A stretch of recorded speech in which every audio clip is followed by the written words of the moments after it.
Our next topic again is data, but this time more specifically stroke data. I want to remind you of the possibility to ask questions underneath your screen. There is a box called group chat where you can post your questions or take part in the conversation on Twitter using the hashtag FinlandWorks or HIMS2020.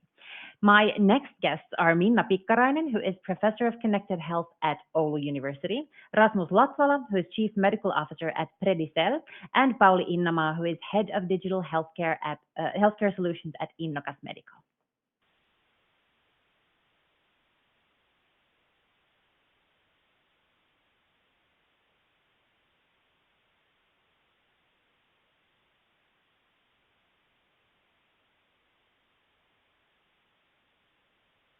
Welcome to Good Morning Finland, Minna. Thank you. I'm so glad you're here. Could you please tell me what you are working at the moment? So I'm currently leading this stroke data project where we actually got like 5.7 million grants just last spring. And the goal of this project is to create solutions for stroke prevention, diagnostics, and secondary prevention. And here we are working together with experts from Oulu University Hospital and Kuopio University Hospital, Neurocenter of Finland, and also companies like Innokas Medical and Tietoevry, Bittium, Bitfactor, and Predicell, and Everon and Vetrea. So. And I think a picture should be showing up on our screen about that right now. Yeah. What are the research organizations doing in this project? So we are working in the Oulu Business School. We are doing research which targets to support like export of these companies to the international market, so speed up that. And then we are also doing this kind of medical and engineering research together with the Faculty of Medicine of Oulu University and VTT as a target of support the co-creation of these stroke solutions. Yeah. So what is the story behind this project, stroke data? Yeah, actually we started this by discussing with this neurologist first, and they told us that it's very difficult to diagnose these kind of TIA patients. And TIA, we mean this kind of mini stroke, which is happening sometimes before stroke attack. And it takes like from 10 minutes to 1 hour, this one attack. And when the patient is coming to see the doctor, it's already over. And sometimes it can be very difficult to know that what actually then happened there. And in fact, then because of that, like 20 to 60% of these cases are misdiagnosed. And 20% of TIA cases are still leading to this stroke in 90 days after that. So that's why it's like a really big problem. And in our further discussions, we also realized that it's then also very important to understand how can we use this various data when supporting this medical expert decision making in this situation and the prevention of the patients as well. Yeah. So why is this such an important area to be researched? Yeah, so if you look at the numbers related to this, you can see that actually even 13.7 million people get stroke every year. And then 1/4 of the people over 25 years old, they get the stroke once in their lifetime. And then there are actually 5.5 million people dying every year because of stroke. And that's like the whole Finnish population, if you think. It's really like huge problem and even increasing because of the increasing amount of elderly people. So that's why it's so important to look at. Yeah. 1 in 4 people getting a stroke, that is a huge number. So you had the need and you knew the importance, but then what happened? How did you make this project? Yeah, well, when we had the need and importance, then we went to talk to the companies like Innokas and Predicell and others as well, and we introduced this area as a kind of new market opportunity. And some of the companies has been already working here, doing some solutions for stroke, and some of them just saw it as a so huge market opportunity. We have to do something to solve this problem. We talked about the transient ischemic attack, but what happens in a person's body when a stroke or right before a stroke? Right. So stroke is a process where the blood circulation of the brain is impaired and causing brain tissue damage and neurological impairment. Can you die from a stroke? Yes, you can even die. It's risky. Okay, so what do we know about the risk factors right now? And also, what kind of data do you think could help us prevent stroke in the future? Right. So the risk factors are very well known. You have, for example, your high cholesterol, you have high blood pressure, you have lack of exercise, smoking, for example, but also certain cardiac arrhythmias like atrial fibrillation. These all impose a greater risk of developing a stroke. So by knowing the risk factors, we get a good basis for working for a preventive solution. Okay, but the problem is, like, smoking you can see, and the exercise you can kind of see, but blood pressure and cholesterol, they're really hard to know. Yeah, that's true. They're not tangible in that way. So they're really hard, and they evolve through time, many of them. Some are more acute as atrial fibrillation. So you have a shorter amount of time where you should act to get the prevention effectively to those patients. So it's a bit of what kind of patient group you are belonging to in that period of time. So you have to deal with different time periods when you're trying to prevent these outcomes. So what type of devices, or how can how can you collect this data that you need? Yes. So the data can be collected, for example, by your smartwatch. It could be your phone. It could be your medical records. Different sources of data points can be used for this meaning. Pauli, what kind of solutions are there currently for stroke prevention and diagnostics?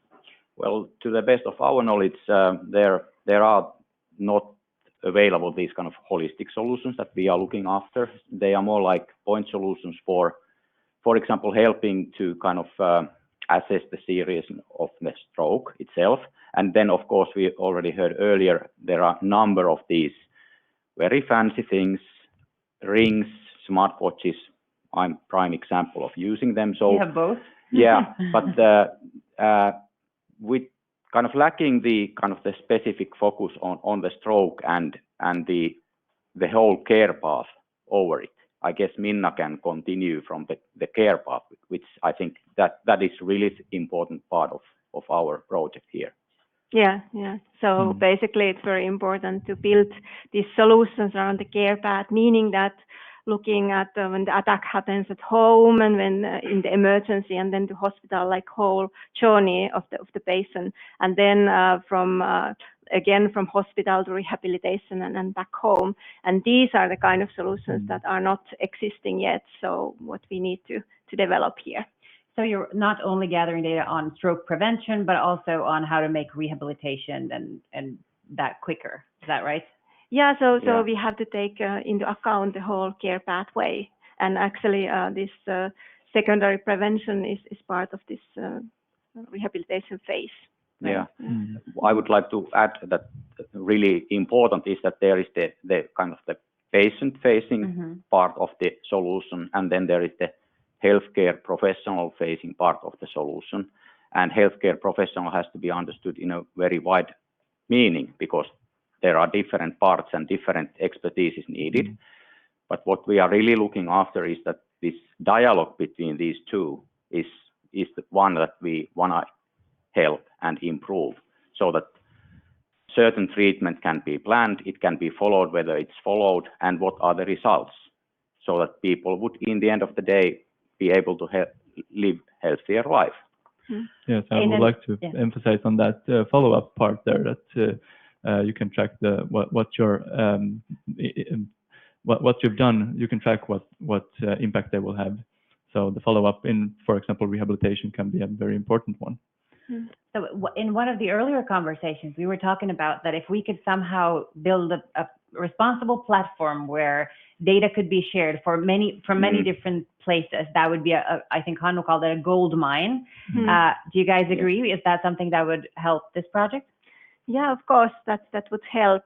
And in fact, if you look at our research, we are going to do this kind of research pilot where we are going to collect data from various sources, using some kind of selected platform in order to validate whether this data can be really used to support this decision making of the medical doctors and the patients in this stroke kind of area. Yeah.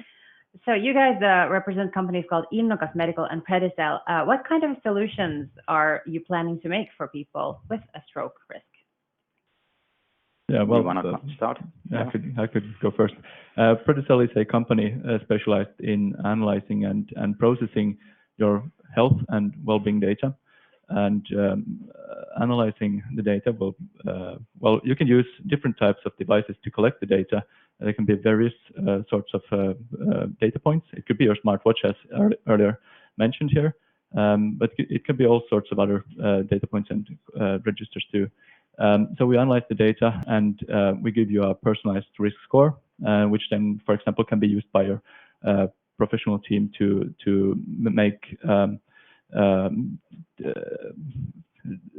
decisions, even better decisions. Pauli? Yeah. I think, in short, turning data into insights and then changes in behavior is kind of the ultimate goal there. But I think already covered, so that we are not looking after any kind of a point solution that for a patient in this phase, this would be a killer application, if I can use that word in this context. Maybe not. That's a little morbid, but okay, yeah. I'll allow it. Yeah, but really having this dialogue between the patient and whoever is the healthcare professional. But then one of the Innokas Medical's, well, core competencies and roles in this project is that, well, obviously we are talking about medical device. So we have to take care of the regulations and the standards, and in the end of the day, we have to have the necessary markings for the product. So Innokas Medical is then looking after that part in the project. Of course, others are doing that as well, but we are sort of the leading expert in that area. Yeah. So from the whole project perspective, actually, the key outcomes are like we will have this patient solution, then we have this medical expert solutions, which are obviously like interacting between each others here. And the uniqueness of this is coming from this use of various data sources and this integration to this care pathway, and also what Innokas is doing is taking into account all these regulation aspects, so that we will have safe solutions for the patients. Yeah. We have a question from the audience right now. You are working in a business ecosystem with very different parties involved, funded partly publicly by tax euros and partly by consortium members. Could you share some of your experiences of such a way of working with the audience? Is it weird? No, you can be honest. It's just I can start. So first of all, personally, I'm really excited about the project. It's really fun to make people's lives better. But having said that, I think, well, we have had our problems with Corona as the rest of the world. But I would say that the cooperation has been great. It's really uplifting to be in this kind of a consortium where there are so many different backgrounds of the participants, each of having their own role. And I think it is taking shape now. It has been, of course, some discussions in the beginning that who is going to do what, but I think we are seeing the light and we are getting there. Yeah, and actually from the project management perspective, you can imagine the situation when this project started in April, when the COVID situation was there and we couldn't meet at all face to face. So we have been running this totally remotely together with the medical experts and all the companies and the whole ecosystem. And in fact, we are targeting to build this kind of repeatable model. How can we build this kind of solutions impacting people's life? Also using digitalization there as a like support. Yeah. Minna, you guys are currently doing different researches in this project. Maybe a few words about that? Yeah, our main goal is really to make research which is really supporting this co-creation of the solution. So we are, for instance, interviewing the medical experts and the patients, really going in depth with their problems and needs, so that we can help the specification of the solutions. And then we do this data collection pilot that I mentioned already earlier, where we are collecting data like 1 year time from the people having a stroke or TIA. And we are testing like if we use this data from various sources, how it's impacting and supporting the development of the solutions also through that. We are also doing some kind of cohort study where we are looking at these risk factors and how they are correlating each other in this case, and validating the solution from the patient and medical expert perspective and also business perspective. Yeah. One last question. You said it's really motivating to be able to make people's lives better. What would you say is the full impact of this project, whether it's economical or societal or just quality of life wise? Well, maybe from a bit of a philosophical point of view, it's been said that 80% of chronic disease is preventable by lowering risk factors. So given this and the fact that at the EU level, about 3% of the resources are funneled to preventing these diseases. So there is much to do in that field, and we would like to see data-driven healthcare to be able to be a part of this solution of how to prevent these chronic diseases from bursting, and also manage them in the future in a better way.